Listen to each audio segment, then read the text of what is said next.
Another warm day on tap here for your Tuesday afternoon plans. Right now we're just cracking back into the low 80s and just now waking up with those temperatures, of course. But with very dry air in place, we do expect the return near 90-degree high temperatures today and increasing high temperatures for Wednesday and Thursday. So a lot of rinse and repeat here in this forecast, which means as we see warm and dry air through the late week, we're actually starting to see a little bit of some differences in that weekend rain chance. They're starting to drop a little bit.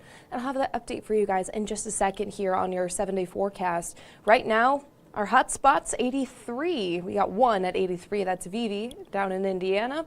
Here in Cincinnati, 79. The greater Cincinnati area at 80 degrees. Lebanon at 75. And you remember this time yesterday we were just a little bit warmer. And that's because, well, this time yesterday we were cooler, which means we're warmer today. You guys get what I'm putting down, right?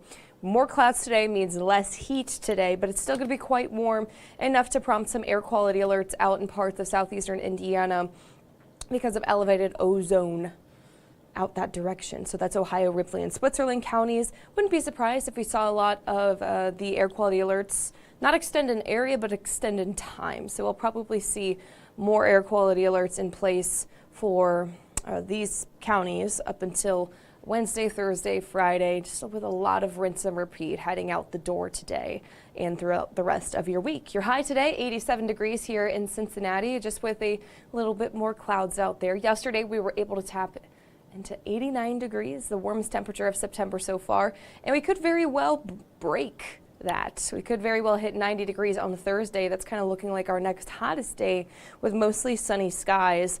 And I mean, while these temperatures, while the graph is kind of looking like, 86 and 89 is a pretty big difference, it's really not, especially with the dry air in place. We are just a little bit more comfortable in the shade and a lot more comfortable compared to a normal summer afternoon, because we're not pairing the dew points with anything or we're not pairing the heat with sweltering dew points, which, a reminder, the dew points are a measure of the moisture out in the air. And so for this time of year, we typically see drier air coming on in, which is why we have very little rain and have had very little rain, but it's also keeping it a little bit more comfortable outside. So instead of us having dew points, say, in the humid and very humid category, so near 70 degrees, these are sticking around 60. So comfortable, maybe a little sticky at times, especially in the more rural areas. So August-like heat, not August-like humidity. Of course, I want to give you guys a friendly reminder of how technically there's 4 astronomical seasons, but here in the tri-state, we know there's more than that. There's 12 at least. And so we have settled into the 11th one of the year, summer again. We had our sense of false fall. We've settled into the summer-like pattern. We're going to be here for a while, guys. I'm not seeing actual fall-like temperatures, even into fall, which now part of the 10-day forecast includes parts of fall as well. So a lot of dry, warm days in your extended forecast. And a quick reminder, though, that this time last year, we were actually seeing even less rain. I know it's hard to even say that, but here are the numbers to prove it. Through today of this year, we've received less than 1 inch of rain. Typically, we get around 1.5 inches at this point, so we're not too far behind, but I mean, we're staying pretty dry for the rest of September, so this number will likely not change for a while. But 2024 through September 16th, less than 1/10 of an inch of rain. And a reminder that this time last year, much of Ohio and much of the tri-state here locally too had settled into severe and extreme drought. So that's D2 to D3 levels in the drought, whereas this year, I'm actually going to show you what the drought is like this year, which is, we're still dry, right? Can't diminish that, but compared to last year, it's certainly improved. We've noticed just parts of the tri-state are under moderate drought, or a D1 level. So I wouldn't be surprised with the update on Thursday, so 2 days from today, that we see worse conditions out there, a more intense drought than what we're seeing right now, especially in parts that have been in moderate drought for couple weeks, maybe 3 weeks at this point for parts of Brown, Adams, and Highlands County there. And that's the usual culprit for drought this time of year anyways, but yeah, we're seeing a trend here. Your Septembers are very, very dry, and this in turn is creating a slew of issues out there. So it's contributing to the heat that we're feeling. It's contributing to an enhanced fire danger. So we're going to actually unpack both of those here real quick too. We're going to start with how this impacts the heat, which you'll notice here, this fancy little graphic, you have to compare what warm temperatures are like with wet soil or a wet surface with hot temperatures with a dry surface, because wet soil is actually able to absorb a little bit more of the sun's energy or heat. And so instead of wet soil having that wet soil, we're having dry soil, right? And so what is happening is the dry soil, it can't absorb as much of that sun's energy, and so it actually spits it back out and puts it right there at the surface. And that's why we're able to tap into the middle to upper 80s, not just today, but for several days, right? And because it's so dry, because it is so sunny, and thankfully we don't see too much of a wind, but we are noticing burn bans in place for parts of the tri-state. Not everyone, but parts of southeastern Indiana and parts of northern Kentucky are under burn bans. The counties you see here in the red: Union, Franklin, Dearborn, and Switzerland counties in southeastern Indiana, and then down in northern Kentucky you have Robertson, Bracken, and Mason counties. These are just the ones with official burn bans in place. Do I recommend you do large-scale burns in weather like this? Absolutely not. All it takes is a little bit of wind to make fire get out of control with how dry it is, which thankfully we're not seeing the wind, but it could change, right? So definitely want to be staying aware of the kind of fire that you're putting out into the environment right now.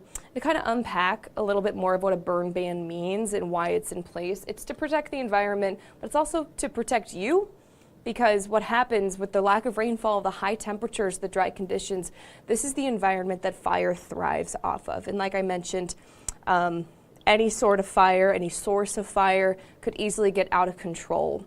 And so no open campfires, no burning of debris such as yard debris like lawn clippings, or if you're just taking down some branches for the season.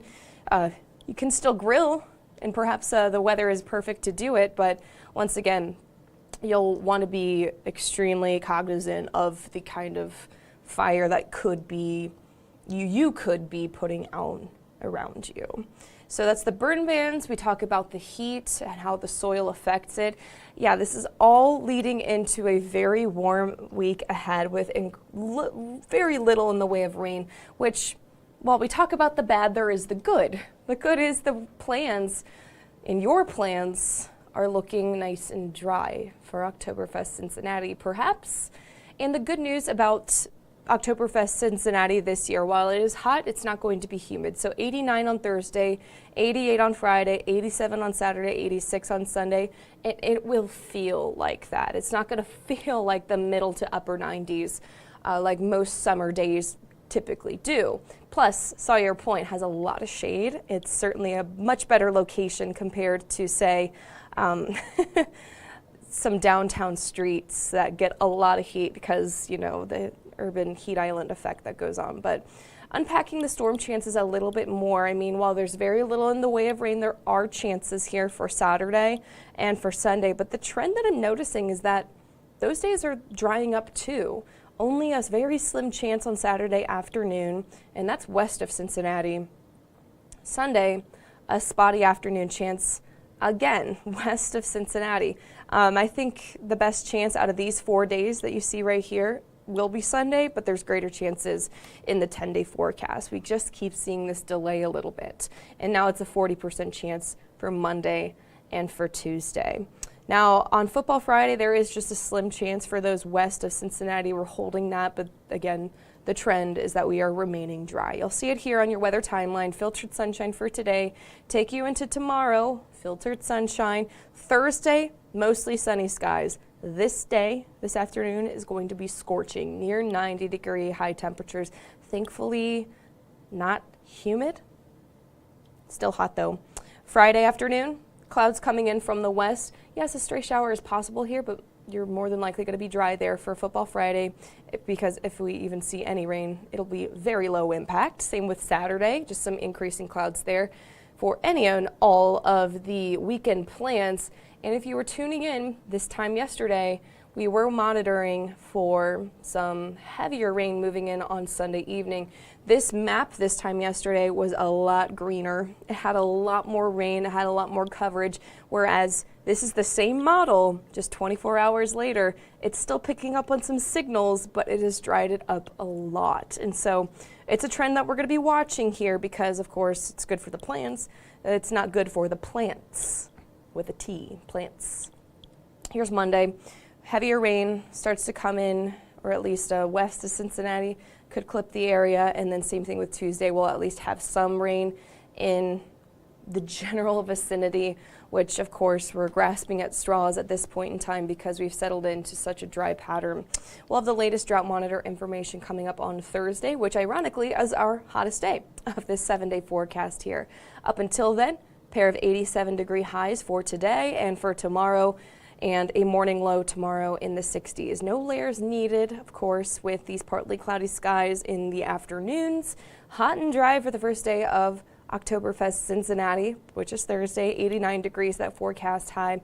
The Reds come home that day as well, and the biggest battle you'll be facing is going to be the heat. Friday, afternoon clouds, 88 degrees, and around Football Friday time, so around 7 o'clock in the evening, starting to drop into the low 80s. A great Football Friday forecast on tap there. So Saturday and Sunday, middle 80s, middle to upper 80s, depending on the rain and cloud chances there, because the rain is delaying a little bit more from the newest information that I'm seeing. We might not see our next best chance for rain until Monday, the first day of fall. That keeps temperatures in the middle 80s, but they'll stay that way above average for the next 10 days, folks. I mean, we're used to it for this time of year. Tommy's tuning in. He's saying it's beautiful out today. Yeah, I mean, we're seeing temperatures right now kind of just now breaking into the 80s. They'll climb into the upper 80s this afternoon, Tommy. And while it is very dry, it's of course great for the plants, great for the walks, the jogs, the windows down. Hello. It's great weather for that, for biking as well. And it'll stay that way through most of this week. Don't have to worry about humidity, really. And I'm not seeing any other questions coming in our Facebook comments. And not surprising, it's a pretty boring forecast, for lack of a better term, with very little in the way of rain. But of course, there's a lot of impacts that come with the dry weather, with that being the impact to your lawns and gardens, to the lawns and gardens of like larger scale fairgrounds, bigger gardens, things of that nature too. Burn bans in place, which we could see more burn bans being issued in parts of the tri-state depending on that drought monitor information, which comes in every Thursday. So we'll have to wait for 2 more days to see that, but we're going to see intense or more intense drought being reported there. Again, not a surprise for this time of year, not as bad as last year, but still quite impactful. We'll let you know if anything changes in that 10-day forecast, because again, we have seen changes over the last 24 hours about those rain chances. They have dropped a little bit. We'll let you know if they continue to drop or if they return right back to a scattered chance. But for now, signing off here in Queensgate, I'm meteorologist Erin Ashley. Have a great rest of your Tuesday.